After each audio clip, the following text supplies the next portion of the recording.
Okay, hi everybody. My name is Kate Badford, and I'll be speaking on the effects of exercise on the cardiovascular system.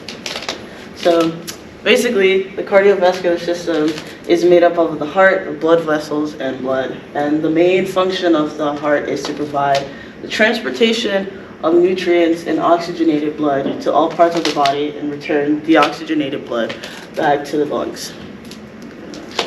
So basically, the heart is a muscular pump, which is in the middle of the chest cavity. And the chambers on the right side, which is right here, they receive blood that is low in oxygen, and then they pump blood back to the lungs. And then on the left side, which is here, it's responsible for receiving oxygenated blood from the lungs and pumping blood back to the aorta for more to be sent throughout the body. So the question is, what can lack of exercising do to your heart? It can cause cardiovascular disease, or CVD for short. It can cause obesity or overweight, leading to death, and then a decrease in overall health. So cardiovascular disease, these are two things that it's pretty good to know. More than 250,000 yearly deaths in the US are because of cardiovascular disease. And then the lack of exercise or physical activity is estimated to cause 30% of heart diseases. So for those of you who don't know what cardiovascular disease is, it's a general term that helps describe a disease of the heart and of the blood vessels. Obesity, it can lead to structural and functional changes of the heart, which can cause heart failure, and it plays an important role in coronary artery disease. So basically, obesity is a growing health problem, and it could be associated with cardiovascular risk, and it is associated with other conditions as well, like hypertension, diabetes, insulin resistance, and a lot of other things. So the numbers are going to continue to grow if people do not engage in exercise or some type of physical activity. So why should you want to exercise? So when you engage in physical activity, it helps to prevent effects of arterial hypertension, that's just high blood pressure, that affects the arteries, coronary artery disease, which is caused by a buildup of plaque and limits the blood flow to the heart, and many other diseases. So according to the World Health Organization, worldwide obesity has tripled since 1975.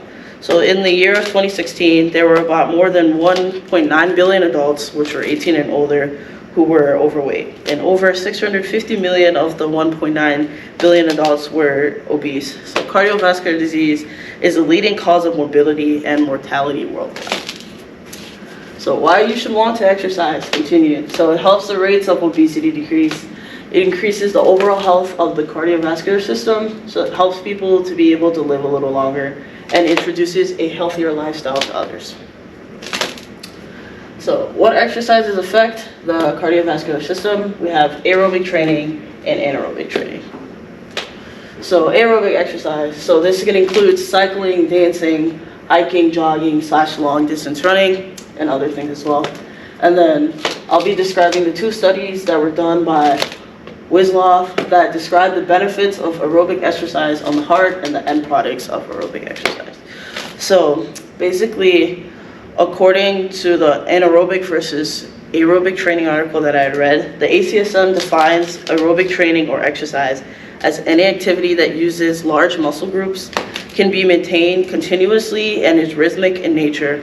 And then the muscle groups are, they're right, yeah. So in 2002, there was a study completed by a guy named Wisloff, and he did the study on female rats, and they were placed into groups based on induced myocardial infarctions, which is MI for short. So the results have shown that after the study, that there was a 15% reduction in left ventricle hypertrophy and 60% improvement in myocardial contractility. And then he completed another study 5 years later on humans who were post-MI failure. And the subjects were enrolled in aerobic interior training and moderate continuous training. So the AIT group had showed a 46% increase in peak VO2. So just like the rat study, the LV diameters, or the left ventricle's diameters, had declined, and the left ventricle volumes increased in both systolic and diastolic phases. So anaerobic training can be sprinting, high intensity interval training, or powerlifting. So what this does is it can improve blood glucose and help the body use insulin more sufficiently, which can help. So this can help because there are some issues that are tied with diabetes. So it can help prevent cardiac aging and decrease heart disease.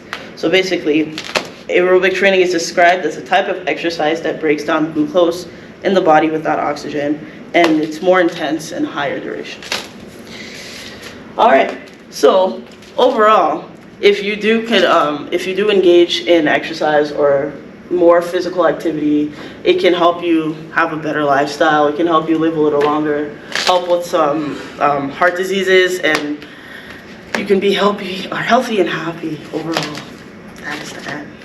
Hi guys.